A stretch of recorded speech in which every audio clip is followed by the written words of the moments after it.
పాలాభిషేకము నీళ్ళాభిషేకము నెయ్యాభిషేకము పూలాభిషేకము పత్రాభిషేకం చేసి దొరికిన సంతాన బలం యొక్క గుడి లోపల దొరకాల లేకపోతే నా ప్రాణం ఇక్కడ తీసుకుంటాను అని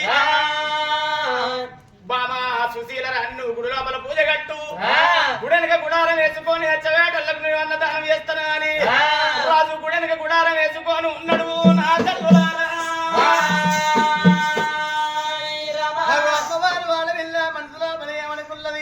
అబ్బాయి వల్ల ఈ రోజు పాడబడ్డ గుళ్ళల్లో దొరుకు పట్టిల్లాడు కొడుకుతోడ వాడి వీళ్ళ సంతల పడుతుంది కావచ్చు అని పెట్టుకొని లోపల అమ్మవారు వాళ్ళ వీళ్ళ దృష్టి కిందకి పెట్టి పాదాలు మీది కట్టి